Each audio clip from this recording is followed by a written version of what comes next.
Vape. There was a time when smoking was considered cool, even healthy. Doctors recommended their favorite brands. Movie stars made lighting up look glamorous. But behind this picture-perfect fantasy was a deadly secret.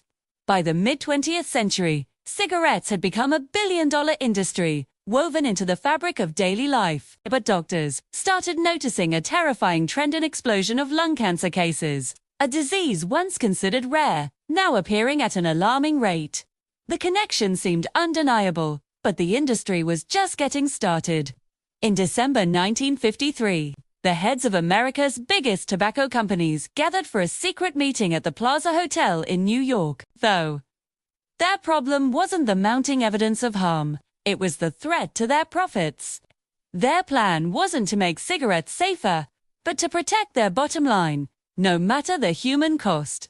An internal document from that era bluntly stated their mission: "We are in the business of selling a product people use for pleasure, not health." And so began the greatest disinformation campaign of the 20th century. They launched a sophisticated campaign of doubt. They hired their own scientists to produce conflicting research. They formed front groups with impressive-sounding names, like the Tobacco Institute and the Council for Tobacco Research, to give their lies a veneer of credibility. Their ads featured doctors in lab coats, reassuring the public. More doctors smoke Camels than any other cigarette. One famous slogan proclaimed. Their internal strategy was captured perfectly in a leaked 1969 memo: "Doubt is our product." Their goal was simple: keep the public confused, keep them questioning the science, and most importantly, keep them addicted. For decades, the strategy worked, but the truth can only be suppressed for so long. It took a whistleblower, a man from inside the fortress, to finally blow the lid off the biggest public health cover-up in American history. Dr. Jeffrey Wickend, a former research executive at Brown & Williamson, risked his career and his safety to expose the industry's secrets. He revealed that companies weren't just hiding the dangers, they were intentionally manipulating nicotine levels to make cigarettes even more addictive. His testimonies sent shockwaves through the country and set the stage for a final showdown. The walls began to crumble. In 1994, the CEOs of the 7 largest tobacco companies stood before Congress and, under oath, swore that they did not believe nicotine was addictive. It was a moment of shocking audacity that would come back to haunt them.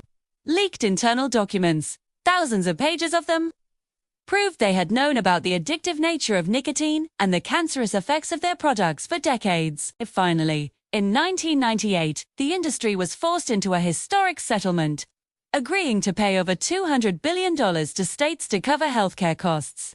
But for millions of families who had already lost loved ones, it came far too late. The damage was done. Today, the names have changed, but the playbook remains eerily familiar. The old tobacco giants are reinventing themselves, pushing vapes, nicotine pouches, and marketing a smoke-free future. They use sleek designs and social media influencers, echoing the same tactics used to make cigarettes cool generations ago. But the World Health Organization reminds us of the stakes. Over 8 million people still die from tobacco use every single year. The methods may evolve, but the core business of selling addiction continues. The story of Big Tobacco isn't just history, it's a living, breathing warning. It's a chilling reminder of what happens when profit is prioritized over people. When doubt is manufactured, and when truth is treated as a commodity. It shows us just how long the smoke can hide the fire, and why we must always question the narratives sold to us. Thank you so much for watching. If you found this story important, please share it. Do not forget to like this video and subscribe for more deep dives into the stories that shape our world. See you next time.